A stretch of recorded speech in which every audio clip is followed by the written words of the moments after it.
Hey everyone, welcome back to the channel. Mike here. Today we're going to talk about drop D and how to get more out of that particular tuning. Now, most guitar players, when they discover drop D, they basically want to pull stank face and chug for like 6 hours, and that's awesome. There's a lot of fun to be had there.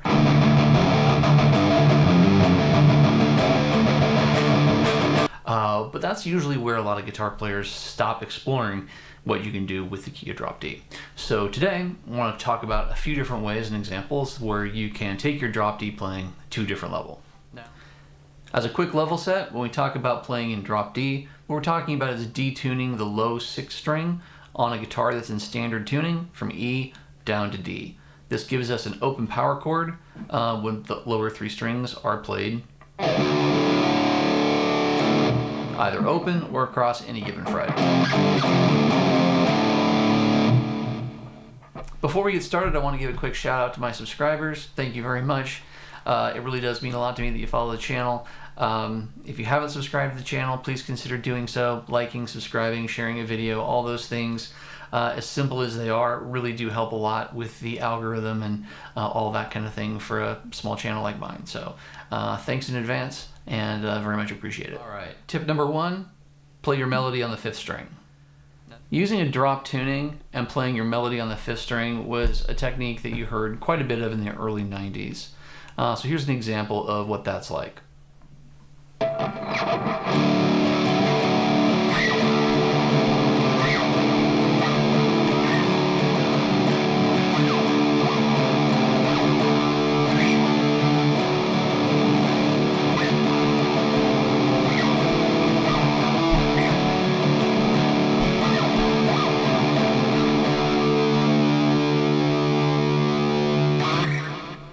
See, I played the melody on the 5th string, allowing the 6th and 4th strings to ring out and create that bigger sound in order to achieve that kind of 90s alternative tone. Playing from the 5th string, check it out, it's kind of cool. Tip number 2, use your other strings. Now a lot of times when people play in drop D, they fall into this trap of only playing the lower 3 strings on the guitar, so there's a lot of kind of stuff, and that's great if that's what you're looking for, but it gets repetitive and can get kind of tired at times. So try using other strings on the guitar to incorporate into your compositions to make them sound fuller, more interesting, and bring some more attitude and dynamics to the table. So in this next example, I'm going to play a riff 2 different ways. Firstly, I'm going to play this riff just on the lower 3 strings.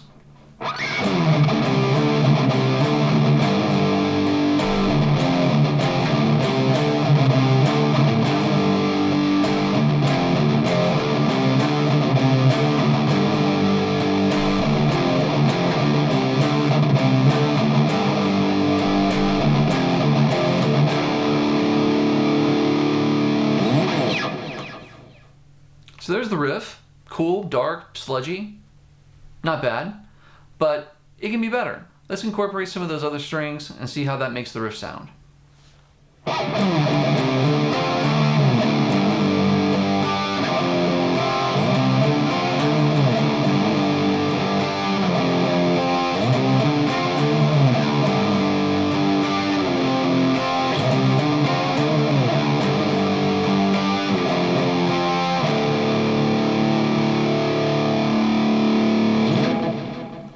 The second version of the riff just has a lot more dynamics, a lot more attitude than the first version because we incorporated some of those other strings and used the entire voice that the guitar can bring to the table. So give that a shot with some of your compositions and see how you end up. Tip number 3, play in a different key. When you're playing in drop D, it's easy to fall into the trap of writing all of your compositions in either D minor or D major. And that's cool, but over time, doing that can get kind of repetitive for a listener. So your compositions might sound like they have the same sound, the same musical motifs, the same things happening at the same time. One of the ways you can get away from that is to transpose your riff into a different key.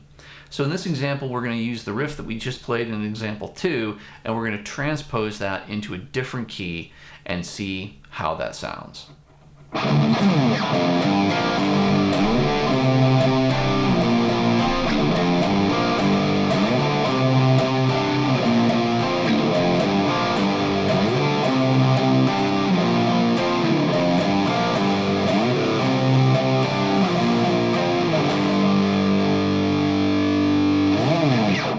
this case, I transposed from the key of D minor to the key of G minor.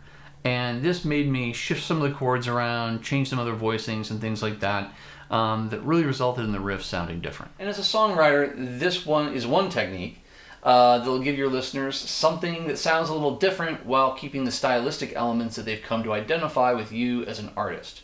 And bonus, because I never actually used the open D string and that drop D chord in this example, I now have that to use as part of a pre-chorus or a chorus section and incorporate that drop into that part of the song to really grab my listener's attention as part of my main hook. If you start your song playing an open D like that, you really don't have anywhere to take your listener. You don't really have that ability to really use that as part of the hook.